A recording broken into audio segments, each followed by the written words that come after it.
고린도후서는 사도 바울을 가리켜 가짜 사도라고 그렇게 비방하는 대적자들에 대해서 자기를 변호하는 편지입니다.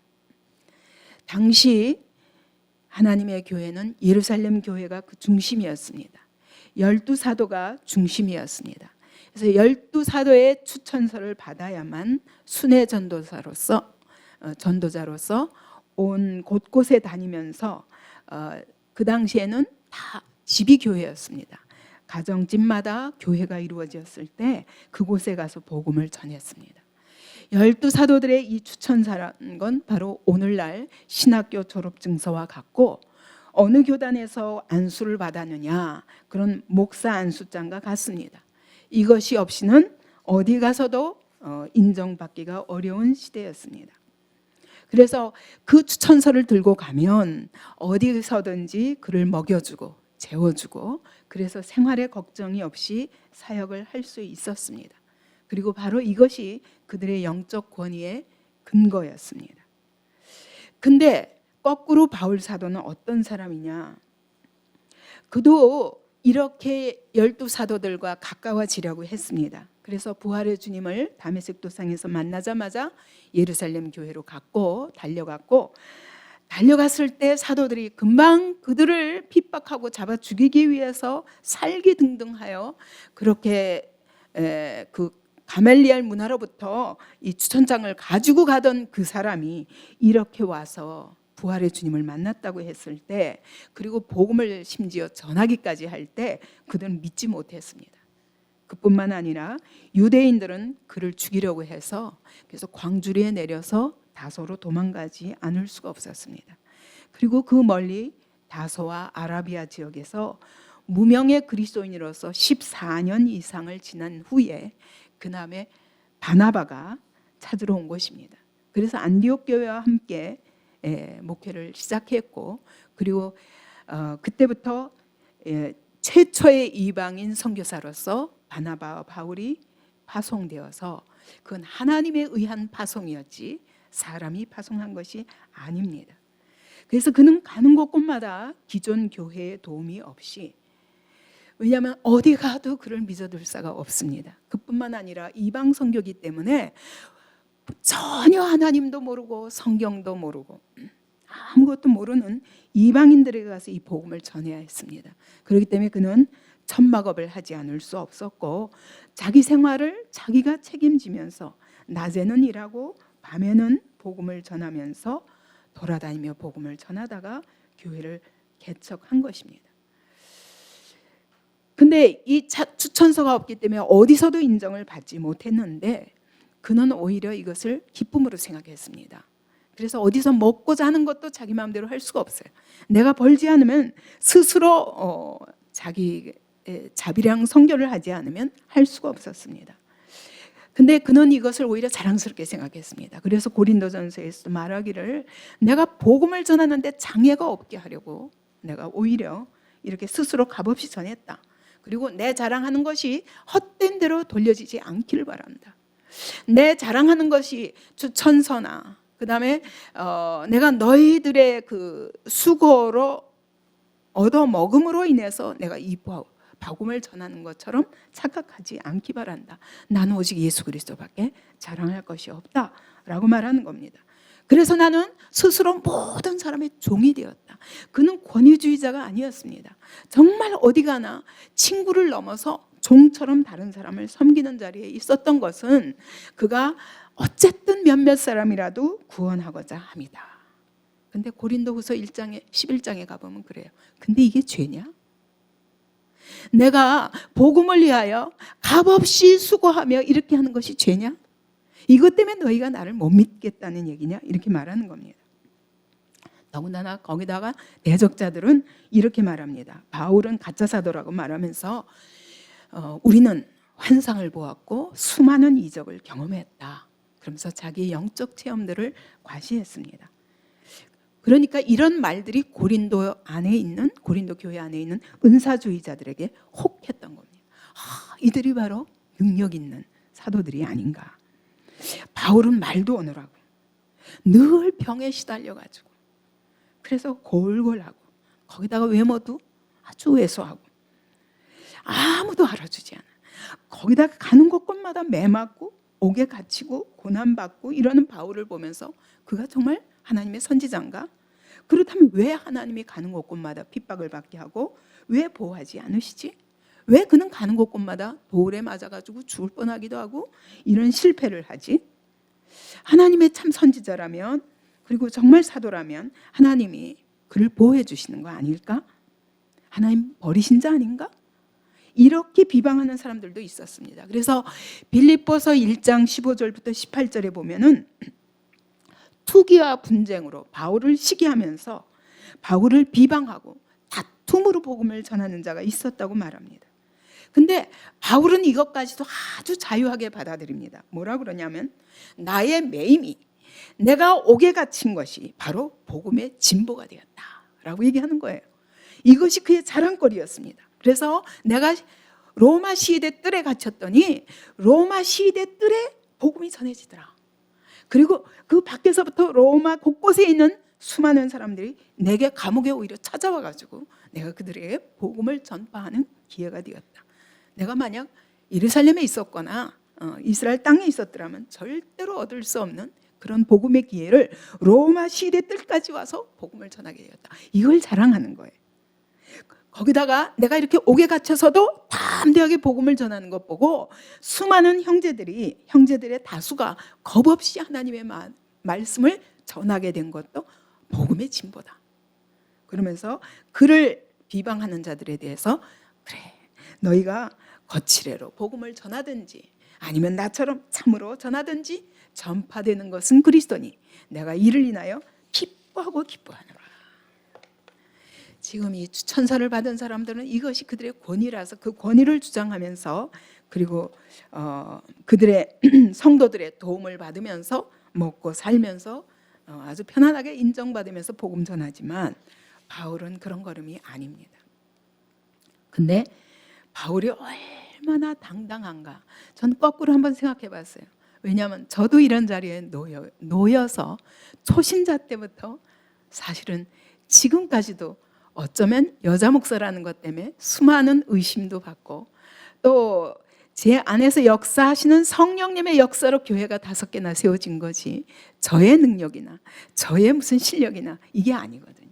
하나님이 하신 것을 알기 때문에 자유할 수 있지만 그러나 얼마나 많은 비방을 받았으며 얼마나 많은 어려움을 통해서 교회가 5개가 여기까지 왔는가라고 생각할 때 그동안의 제 마음이 졸아들기도 하고 누가 뭐라고 비방해도 대답할 말이 없었던 것에 비하면 바울은 얼마나 당당한가.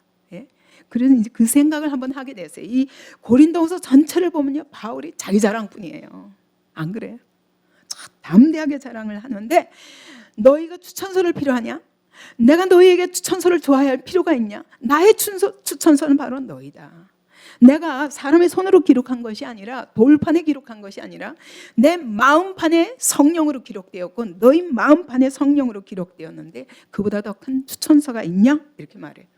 3장에서는 말합니다. 나는 새 언약의 일꾼이야. 모세의 직분보다 훨씬 더 영광스러운 살리는 영의 직분을 받아서 가는 곳곳마다 모세는 죽이는 율법을 받았기 때문에 율법으로 정죄하는 직분을 받았지만 나는 살려서 하나님의 의가 너의 의가 되게 하는 그런 의의 직분을 받았다고 라고 얘기하는 거예요. 그리고 오늘 1절에서 보면 우리는 하나님과 함께 일하는 자다. 감히 하나님의 동역자다 라고 말하는 거예요.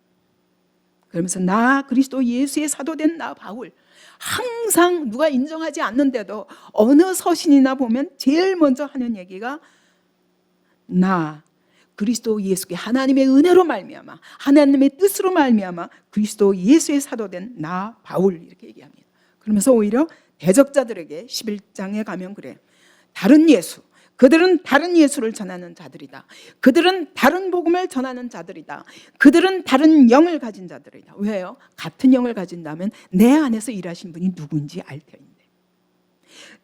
그들은 거짓 사도다. 그들이야말로 속이는 일꾼이다. 광명한 천사처럼 가장한 사단의 일꾼이다. 이렇게 얘기하는 거예요.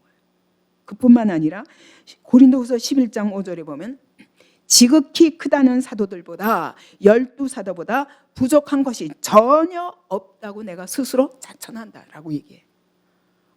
굉장하지 않나요? 여러분, 이런 담대함이 어디서 나오리라고 생각해요? 조금 여러분 생각하면 이러지 않아요? 너무 교만한 거 아니야? 그죠? 어떻게 자기 자신을 이렇게 스스로 자천하면서 그리스도 예수로 말미암아 이렇게 나는 그분의 도장을 받고 여기에 서 있다라고 말하는 거예요. 그러면서 6장 4절에서는 이렇게 말하잖아요. 모든 일에 오직 모든 일에 하나님의 일꾼으로 자천하여 나는 누가 뭐라 그래도 하나님의 일꾼이라는 거예요. 하나님이 택하여 뽑으시고 이 자리에 두신 일꾼이라고 자처하고 있는 거예요. 아주 강한 확신이 있습니다. 여러분 어떻습니까? 여러분이 혹시 여러분 부근에서 혹시 남편이 아내가 당신이 뭐 이러고 여러분 옆에 있는 사람들이 당신이 뭘 한다고. 저는요 초신자로서 복음을 전할 때부터 그런 말을 많이 들었어요. 아니 불신자들까지도 그렇고 믿는 자라 할지라도 아니 성경을 어떤 목사는 이렇게 해석하고 어떤 목사는 이렇게 해석하는데 당신은 이렇게 얘기하는데 그걸 어떻게 믿냐 이렇게 얘기할 때 여러분 어떻게 하겠어요? 참 황당한 거예요. 그건 내가 어떻게 증명해야 되지? 그건 내 안에 계신 성령님이 그러면 아니 그러면 어떤 사람한테는 성령이 있고 어떤 사람이 성령이 없는지 그거 어떻게 하냐고 또 이렇게 물어요. 그래서 참 많은 곤란을 당하면서 복음을 전해왔었습니다. 근데 오늘 바울을 보니까 정말 이런 담대함이 있었으면 좋겠습니다. 그죠? 근데 어떻게 이럴 수 있는가? 그걸 바울을 보니까 5장 14절에서 그가 말하잖아요. 그리스도께서 모든 사람을 대신하여 죽으셨은즉 모든 사람은 죽은 것이라. 그는 분명한 게 있습니다. 그리스도 예수를 부활하신 예수를 그가 그렇게 핍박하던 그 예수를 다메섹 도상에서 만났을 때 그는 이미 죽었다라고 말하는 거예요. 2000년 전에 그리스도께서 나를 대신하여 죽으셨다는 사실을 깨닫는 순간 나는 죽었다. 너희도 죽은 자들이다. 이 세상에 산 자가 하나도 없어요. 다 죽은 자들이에요. 왜 그렇게 살게 하려 하냐면 5장 15절에 말하기를 더 이상 자기 자신을 위해 살지 않고 너희를 위하여 죽었다가 다시 사신 그리스도 예수를 위하여 살게 하려 함이라. 그래서 바울은 분명한 거예요. 갈라디아서 2장 20절에서 그가 고백하는 거예요. 내가 그리스도와 함께 십자가에 못 박혔나니 그런즉 이제는 내가 산 것이 아니요 오직 내 안에 그리스도께서 사신 것이라. 바울은 이거 한 가지밖에 없어요. 내가 아니야. 내가 전혀 없는 자예요. 그렇기 때문에 너희가 나를 미쳤다 할지라도 난 하나님을 위해서 미친 자다. 너희가 나를 볼 때 온전하게 보일 때 그때 너희를 위하여 온전하게 보이는 것이다. 어찌하든 율법 없는 자에게는 율법 없는 자의 모습으로, 율법 아래 있는 자에게는 율법 아래 있는 자의 모습으로, 종된 자에게는 종된 자의 모습으로, 여러 모습으로 자기를 바꾸어 가면서 그렇게 할 수밖에 없는 것은 내가 없어요. 어찌하든 너희 중 얼마를 살리게 하기 위해서 난 너희를 위하여 사는 자다. 바울에게는 자기가 없어요. 여러분 이게 얼마나 큰 자유인지 아십니까? 우리는 내가 죽으면 손해볼 것 같고 내가 조금 낮아지면 다른 사람이 조금 비방하면 낮아질 것 같아서 막 기를 쓰고 자기를 변호합니다. 근데 바울이 자랑하는 건 자기 자신이 아니에요. 만약 자기를 자랑했더라면 이렇게 말할 수 없습니다. 그죠? 바울이 자랑하는 건 더 이상 자기가 아니에요. 나는 없다는 거예요. 내 안에 사시는 분은 그리스도밖에 없다는 거예요. 오늘 내가 미쳐도 예수를 위하여 온전하여도 너희를 위하여라는 거예요. 그러면서 또 한 가지 그가 자랑할 것이 있는데 그게 뭐냐? 고난이라는 거예요. 나는 그래서 이제부터 내 삶은 내가 나의 즐거움과 나의 편안함과 나의 자랑과 나의 어떠한 것도 없어요. 그렇기 때문에 오직 그에게 남은 것은 그리스도를 위해 사는 삶인데 그리스도를 위해 사는 삶이 뭐냐? 오직 자랑이. 내가 그리스도를 위하여 얼마나 고난을 당했는지가 그의 자랑이에요. 그러니까 갈라디아서에서도 그가 갈라디아 교회에게 나를 더 이상 비방하지 말라. 그러면서 그가 뭐라 그러냐면 내 몸에 예수 그리스도의 흔적이 있노라 라고 말해요. 나는 예수 그리스도를 대신하여 오늘도 그리스도의 남은 고난에 참여하고 있고 그것을 위하여 교회를 위하여 수고하고 있노라. 그리스도의 남은 고난을 내 몸에 채우기 위하여 나의 모든 것을 다하여 교회를 위하여 수고하고 있노라. 그게 그의 자랑이에요. 그렇기 때문에 나를 더 이상 비방하지 말라. 여러분, 이것이 굉장한 자유입니다. 사실 바울을 비난하는 사람들은 굉장한 다수예요. 바울을 인정해 주는 사람이 없었어요. 바울을 통해서 복음을 받는 자 외에는, 그래서 그를 통해서 정말 은혜를 받은 자, 성령으로 인침을 받은 자 외에는, 바울 안에서 역사하시는 하나님이 어떠한 분인가를 아는 사람 외에는 인정할 수가 없었어요. 근데 여러분, 더욱 슬픈 것은 오늘 바울에 의해서 복음을 받았고 바울을 통해서 세워진 하나님의 교회, 고린도 교회까지도, 그 교인들까지도 바울을 비방하고 바울을 대적하고 바울의 사도성을 부인하는 자리까지 왔을 때 여러분 어떻게 말하겠어요? 바울이 얼마나 슬프겠어요? 근데 여러분, 고린도 후서에서 그가 슬퍼도 눈물을 흘려도 이 고린도 교회를 위해서 흘리는 것이 자기를 위해서는 흘리지 않습니다. 그리고 오히려 자기를 위해서는 이렇게 담대하게 선포하고 있는 거예요. 나는 하나님과 함께 일하는 자로서 오늘 너에게 선포한다. 그러면서 하나님의 은혜를 헛되이 받지 말라. 여러분, 이게 무슨 말이에요? 은혜를 받았는데 어떻게 헛될 수 있습니까? 여러분, 은혜를 받으면 구원 받았으니 라고 말씀하지 않아요? 사망에서 생명으로 옮겼느니라 말씀하잖아요. 근데 여러분, 오늘 말하는 거예요. 바울이 헛되이 받지 말라. 헛되이는 뭐냐? 받았는데 텅 비어 있는 거예요. 고린도 교회가 분명히 은혜를 받았는데 텅 비어 있는 거예요. 너희 은혜가 어디로 갔냐고. 너희가 받은 은혜가 어디로 갔냐고. 오늘 우리도 교회 안에서 그런 사람들을 자주 봅니다. 한때 은혜 받아가지고 펄펄 뛰던 사람이, 그죠? 그 안에서 성령님이 역사하신다고 막 기뻐 뛰던 사람이 어느 날 갑자기 흔적도 없이 사라집니다. 어디로 갔어요? 어디로 갔냐고요? 그 받은 은혜가 어디로 갔냐고요? 제가 처음 예수를 믿고 정말 사람을 통해서가 아니라 성경을 통해서, 그리고 성령님의 역사를 통하여, 친히 찾아오신 주님을 통하여 혼자 복음을 받고 그리고 교회로 달려갔을 때 제일 놀란 것이 그거였어요. 저보고 이렇게 말하는 거예요. 제가 너무 기뻐서, 저는 그때 교회 가니까 모든 사람이 예수같이 보였어요. 왜? 제가 예수를 믿는다고 고백하는 그 안에 예수가 계시기 때문에 모든 사람이 예수님처럼 보였어요. 그래서 모든 사람을 사랑하게 되더라고요.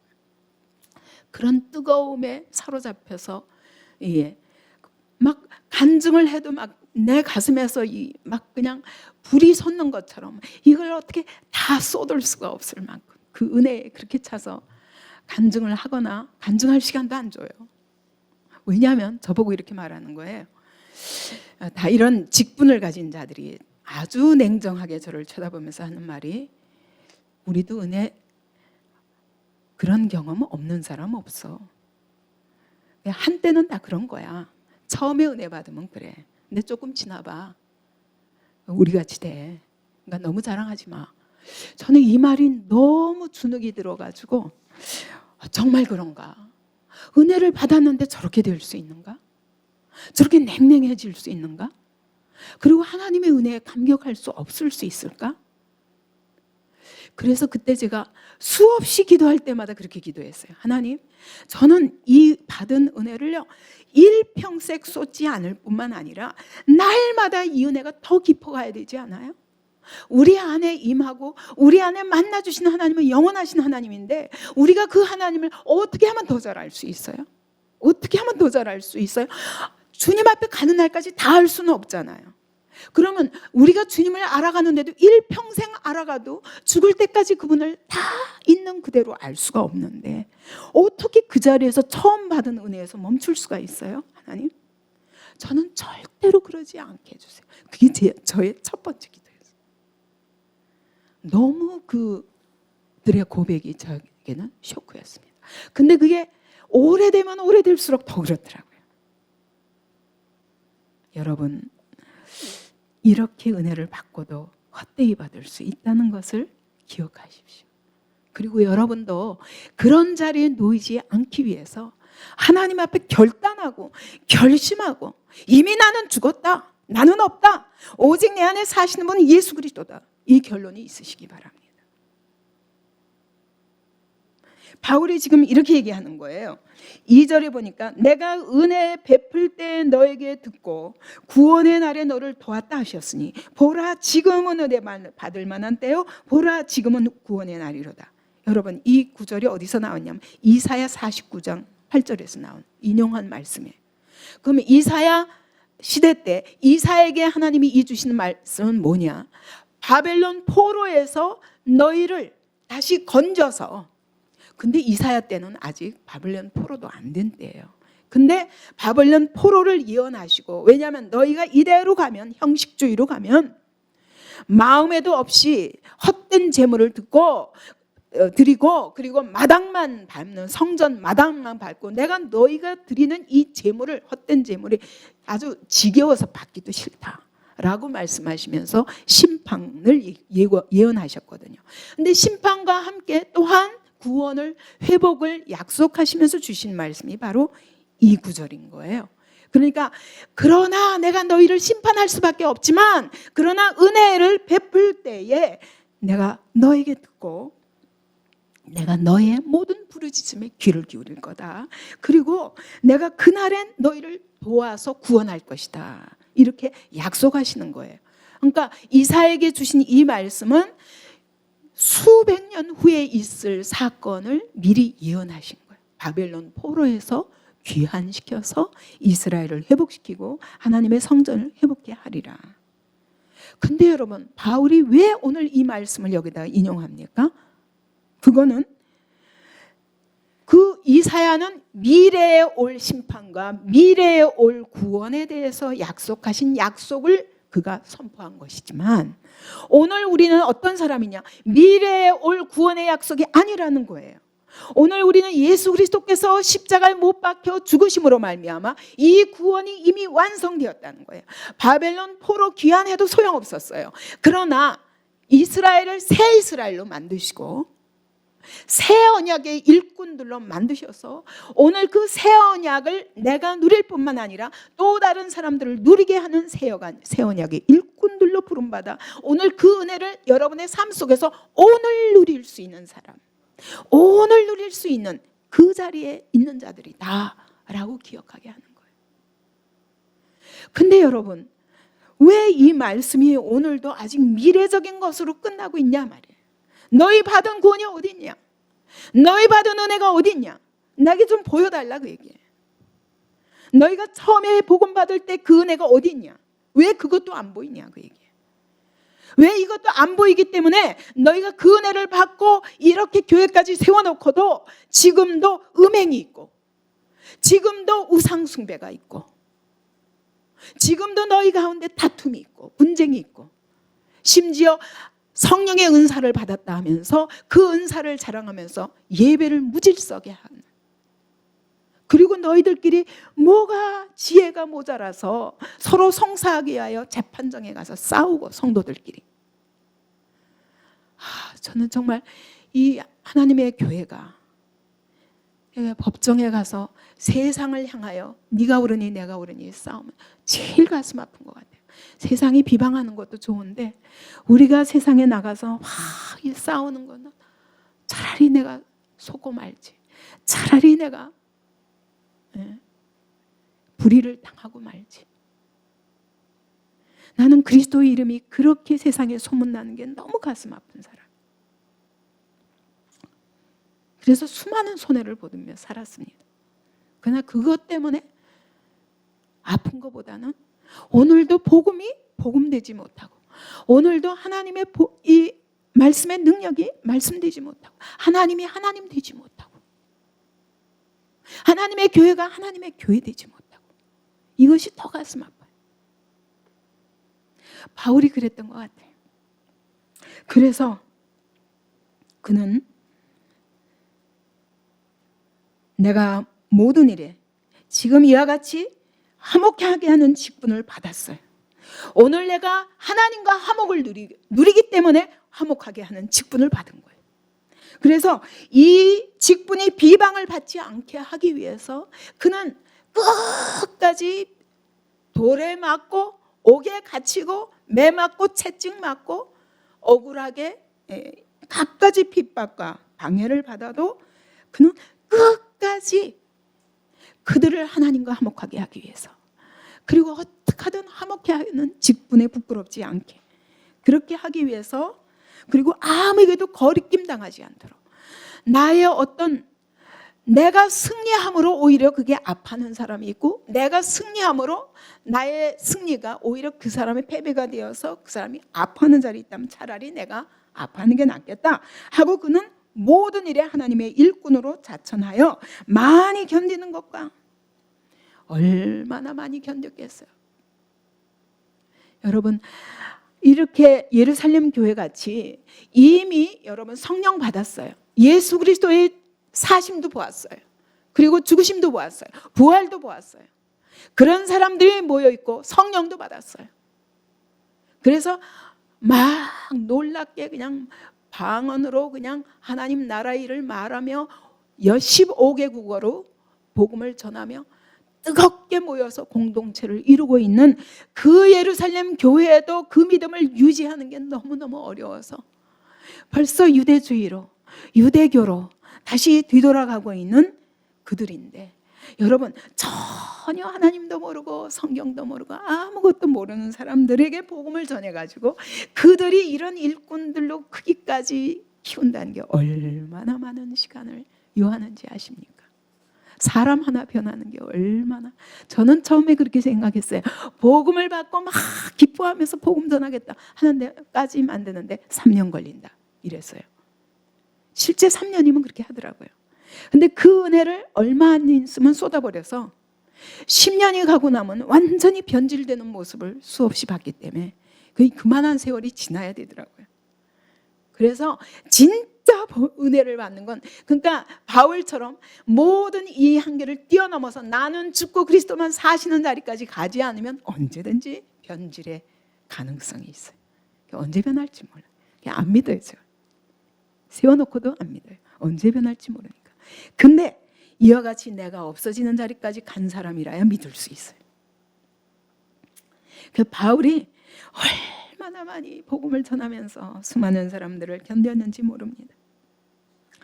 환난을 당하고, 복음 때문에 환난을 당해야 돼. 왜? 복음을 대적하고 진리를 대적하는 사람들 때문에 궁핍해요. 어디 가나 먹을 게 없어요. 알아주는 사람이 없어요. 그를 인정해주는 사람이 없어요. 내가 수고하면서 해야 돼요. 고난 당하고, 사람의 인정을 받지 못하는 고난을 말합니다. 끊임없이 오해받고 공격을 당하는 고난입니다. 매맞고 갇힘고 난동을 부리고, 매맞고 갇힌 걸 생각하면 빌립보 교회, 빌립보 감옥이 생각나죠. 거기서만 갇혔습니까? 로마 감옥에도 갇히고 예루살렘 감옥에도 갇히고 했었습니다. 그는 가는 데마다 소동이 일어납니다. 바울 때문에, 이 복음 때문에. 에베소 지역에서는 완전히 그냥 마법사들 그들에 의해서 완전히 난리가 났죠. 그 지역에 아데미 여신을 믿는 자들에 의해서 그들의 장사를 해방한다고 그래가지고 온 시가 난리가 나서 그냥, 그래서 쫓겨다니고 수고로움과 복음 때문에 끊임없는 수고를 해야 됩니다. 이렇게 세워놓고도 5번이나 편지를 보내고 찾아가고 할 만큼 그렇게 수고로움을 거쳐서 교회가 세워져 가는 겁니다. 자지 못함과 먹지 못함과, 일부러 정말 기도하느라고 금식도 했을 것이고, 그리고 먹고 싶어도 먹을 수 없습니다. 복음이 우선이기 때문에. 이런 고난을 당하는 중에도 그는 깨끗함과, 내게는 전혀 자기가 없는 사람이기 때문에 자기를 위해서는 아무것도 하지 않는 거예요. 오직 그리스도, 그것으로 깨끗한 거예요. 오직 복음, 깨끗한 복음인 거예요. 여기에 자기의 탐욕이나 자기 자랑이나 어떤 것도 섞이지 않은 끝까지 그건 타협 없는 복음입니다. 지식과 여러분 지식 없이 이렇게 뜨거운 열정만 있다 그러면 그건 광신일 것입니다. 그러나 바울은 냉철하게 복음에 대해서 정확한 지식이 있었습니다. 그는 율법을 통해서 거쳐서 율법주의를 거쳐서 부활의 주님을 만나면서 성령의 능력으로 말미암아 완전히 변화된 사람이기 때문에 그는 구원의 길을 정확하게 이해하고 그런 지식의 복음을 전하고 있었습니다. 오래 참음과 이 사람들의 무정함과 가혹한 대우를 받으면서도 오래오래 견뎌야 됐습니다. 성령의 능력이 아니면 견딜 수 없었을 것입니다. 그럼에도 불구하고 그들에게 자비함과 나를 대적하는 자들을 향하여 자비하게, 그러니까 대적자들을 용서하라는 얘기도 고린도후서에서 할 수 있는 거예요. 이웃의 필요를 섬기고 그리고 성령의 감화와 내 힘으로 사람이 변하지 않기 때문에 어찌하든 성령의 능력을 힘입어서 복음을 전하려 하고, 거짓이 없는 사랑과 거짓이 없는 사랑은 어떤 사랑입니까? 자기를 희생하는 사랑이에요. 여러분 다 우리가 사랑한다고 고백하다가도 걸려 넘어지는 게 뭐냐면 나에게 유익이 없고 나에게 해를 끼칠 때 우리는 자빠지게 됩니다. 그러나 나를 희생하기로 하고 끝까지 사랑하는 이 사랑이 진짜 거짓 없는 사랑이라는. 그리고 그는 좌우에다가 하나님의 말씀, 진리의 말씀, 이건 공격용입니다. 하나님의 능력, 그것은 하나님의 말씀이 친히 능력으로 역사하사 증거해 주시지 않으면 방법이 없어요, 바울에게. 그런데 이것들이 의의 무기가 되어서, 그래서 이것 하나님의 말씀과 하나님이 그 말씀대로 역사하신 그 성령의 능력을 힘입어 의의 무기를 가지고 영광과 욕됨으로 그러했으며, 이게 무슨 말입니까? 사람들이 때로는 막 바울 앞에 엎드려서 허미와 스스라, 당신이야말로 신이다, 하늘에서 신이 내려왔다, 그의 능력을 보고 그렇게 말합니다. 그럴 때도 그는 단호하게 자릅니다. 나는 사람이다, 예수 그리스도를 자랑합니다. 또 욕됨, 그가 온갖 모욕을 당할 때도 변함없이 그렇게 했다는 거예요. 영광스러우나 사람의 칭찬을 받거나 사람들한테 모욕을 당하거나 똑같이 한결같이 그렇게 했다는 거예요. 고난을 받으며 오직 깨끗함과 지식과 복음의 지식과 오래 참고 거짓 없는 사랑과 성령의 감화로 말씀의 능력으로 이렇게 했다는 거예요. 악한 이름과 그 나쁜 평판을 말합니다. 나쁜 평판을 갖든지 아니면 아름다운 평판, 좋은 평판을 받든지 어떤 여건 속에서도 변함없이 그는 하나님의 은혜 가운데 서서 그렇게 했다. 그래서 너희가 보기에는 세상이 평가하기는 이런 겁니다. 사기꾼이야. 저 사기꾼이라고. 그가 무슨 사도냐, 거짓 사도다 라고 너희는 말하지만 참되고, 아무리 바울을 비난해도 소용이 없어요. 그는 나는 진실한 거예요, 하나님 앞에. 왜? 내가 없어요. 내가 없기 때문에 내 안에서 일하시는 분이 그분이라고밖에 말할 수 없는 가운데 있기 때문에 그는 그분을 자랑하고 있는 겁니다. 나는 내가 없다. 예. 무명한 자 같으나 유명한 자요. 정말 아무도 인정해 주지 않습니다. 그래서 가는 곳곳마다 사람들이 그를 의심합니다. 근데 바로 성령의 역사로 인해서 하나님의 일꾼임을 보증해 주시는 추천서가 내 영 안에 있어요. 그리고 내가 복음 전하는 그들의 영에 심겨져요. 성령의 역사로 말미암아. 그래서 손으로 쓴 추천서가 아니라 나는 사역 속에서 자연히 나타나는 그런 영의 일꾼으로, 죽은 자 같으나 보라 우리가 살아있고 돌에 맞아 죽는 줄 알았습니다. 루스드라에서도 가는 곳곳마다 그는 죽을 것 같은 자리에 놓이지만 여전히 살아있어요. 왜? 아직도 그는 그리스도께서 내 안에서 하실 일이 있어서 살아있다는 걸 그는 압니다. 징계를 받는 자 같으나 그가 보면, 예수님도 그랬어요. 이사야서의 53장에 보면 징계를 받아서 채찍에 맞는 자 같다고 그랬어요. 근데 바울은 말하는 거예요. 예수님도 그랬는데 내가 나도 징계를 받는 자 같으나 죽임을 당하지 아니하고 또 살아있더라는 거예요. 나는 죽었다 했더니 또 살아있더라는 거예요. 고린도후서 1장부터 그렇게 말하잖아요. 내가 수없이 사형 선고를 받은 것 같았는데 근데 그때도 하나님이 또 살리시더라. 죽은 자 가운데서 예수를 살리신 이의 영이 오늘 내 안에서 역사하셔서 나도 죽을 가운데 있는 자에게 부활 생명으로 다시 일으키시더라. 이걸 수없이 맛보면서 그렇기 때문에 나는 어찌하든지 죽음에 이르고자 한다. 이게 바울의 자랑이었어요. 그러니까 오늘 바울이 이렇게 담대하게 자랑할 수 있는 건 딱 한 가지예요. 내가 증거가 있는데 그 증거가 뭐냐? 하나님의 일꾼된 증거는 고난이라는 거예요. 복음을 위한 고난이라는 거예요. 이것이 바로 내가 사도된 증거라고 말하는 거예요. 너희가 보기에는 근심한 자 같으냐? 그렇다. 나도 끊임없는 근심에 빠진다. 왜? 지금 고린도 교회를 위해서 막 눈물로 쓰잖아요. 편지를. 눈물로 쓰고 있는 것입니다. 늘 교회들을 향한, 내가 세워낸 교회들을 향한 안타까움 때문에 오죽하면 13개의 서신을 썼겠습니까? 그가 온 세계 돌아다니며 복음을 전하고 나서 또 옮겨질 수밖에 없어요. 저도 그런 생각을 해요. 5교회가 아니라 이 하나님이 한 교회만 주셨더라면 내가 힘있게 좀 교회를 단단하게 세울 텐데. 이게 돌아다니면서 복음 전하는 게 너무 힘든 거예요. 바울이 오죽했을까? 그러니까 그는 돌아다니면서 다 교회를 세워놓고 지나가고는 그 잠깐 세워놓은 교회에 대한 그 안타까움 때문에 서신서를 이렇게 끊임없이 감옥 속에서 죽어가면서도 쓰고 있는 거예요. 그게 옥중서신 아닙니까?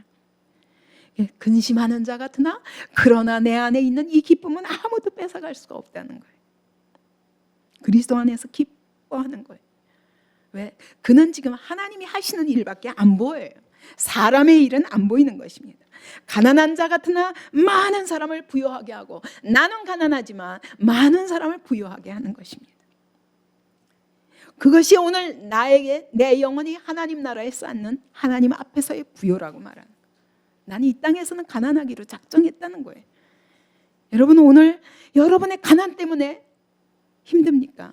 아니면 여러분이 사람들의 칭찬을 받지 못하기 때문에 인정을 받지 못하기 때문에 여러분이 뭐가 끊임없이 내 안에 은혜가 은혜되지 못합니까? 많은 사람을 부유하게 하는 자 되어보세요. 그러면 여러분 절대로 이 땅에서의 사람의 자랑이나 사람들의 칭찬이나 이 땅에서의 부나 이런 것들이 하나도 부럽지 않습니다. 어떻게 하면 내가 가진 모든 것을 하나님 나라를 위해서 다 쏟아놓고 갈까? 전 이것이 하나님 앞에서 유일한 소원이에요. 그동안에 제게 주신 은혜가 있다면 어떻게 하면 이거를 내가 간 다음에도 끊임없이 유지될 수 있도록 남겨놓고 갈까? 이게 저의 소원이에요. 그것이 물질이든 하나님의 은혜든 내 안에 일하신 하나님께 대한 증거든 아무것도 없는 자 같으나 모든 것을 가진 자로다. 바울이 말하는 거예요. 아무것도 없는데 모든 것을 가진 거예요. 왜? 하나님을 가졌기 때문에. 그분이 나와 함께 하시기 때문에 그는 어디나 빈손으로 다닙니다. 이게 바울의 엄청난 고백인 거예요. 여러분 이런 자유를 좀 누리지 않겠습니까? 이런 자유를 좀 누리는 우리 성도들 되기 바랍니다. 근데 이런 자유를 누리려면 뭐 해야 되냐? 내가 죽어야 돼요. 내가 죽어야 돼요. 내가 없는 거예요. 오직 복음, 오직 예수. 내 안에 일하시는 그분. 우리는 세상적으로 성공해야 하나님 앞에서도 성공하는 거라고 생각합니다. 저는 이 시대에 이것이 목회자들에게도 최고의 유혹이라고 생각해요. 건물이 커지고 숫자가 많아지고 그리고 유명세를 타기 위해서 모든 애를 씁니다. 이것이 얼마나 헛된가. 그걸 아는 사람은 절대로 그런 것에 휘둘릴 필요가 없습니다. 그렇기 때문에 사람의 비난도 전혀 꺾을 수 없습니다. 오히려 십자가의 길입니다. 주님의 길은 십자가의 길입니다. 하나님이 일하시는 방법은 십자가입니다. 그렇기 때문에 우리에게 복음을 위한 십자가가 없다면 그것이야말로 거짓 사도입니다. 여러분 절대로 나는 큰 수고 안 하고도 사람에게 인정받고 싶은 게 우리들의 일이잖아요. 그렇기 때문에 내가 조금 수고한 것에 대해서 인정 못 받으면 금방 우리는 화가 납니다. 그죠? 근데 바울은 어떤 상황에 있든지 상관없는 겁니다. 왜요? 더 이상 내가 없습니다. 그는 오직 그리스도가 그 안에서 일하시는 것을 알기 때문에 감히 그렇지 않은 사람들을 향해서 다른 예수다, 다른 복음이다, 다른 영이다, 광명한 천사같이 가장한 사단의 일꾼이다, 이렇게 감히 말할 수 있는 것이. 오늘 저는 이 시대도 하나님이 이런 일꾼을 기다리신다고 생각합니다. 왜냐하면 너무 세상적으로 지금 한국만 해도 여러분 너무 많이 교회가 크고 그리고 유명세를 타고 건물도 크고 이래야 목회의 성공으로 보는데 하나님의 평가는 전혀 그렇지 않다는 걸 기억해 주시기 바랍니다. 그래서 정말 내 안에서 그리스도께서 일하시도록 그런 사람이라면 여러분 나의 자랑은 고난뿐입니다. 십자가뿐입니다.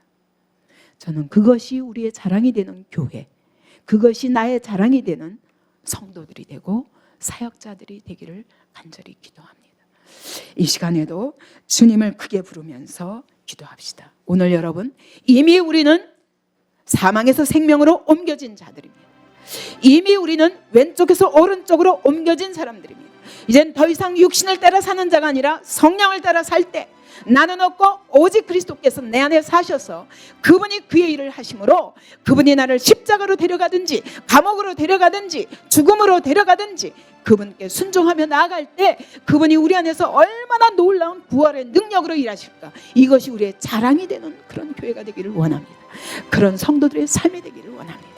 이런 자유를 누릴 때 여러분 오늘 바로 오늘이라는 시간에 이 구원을 누릴 것입니다. 오늘이라는 시간에 여러분이 이 땅에서도 천국의 삶을 누릴 수 있습니다.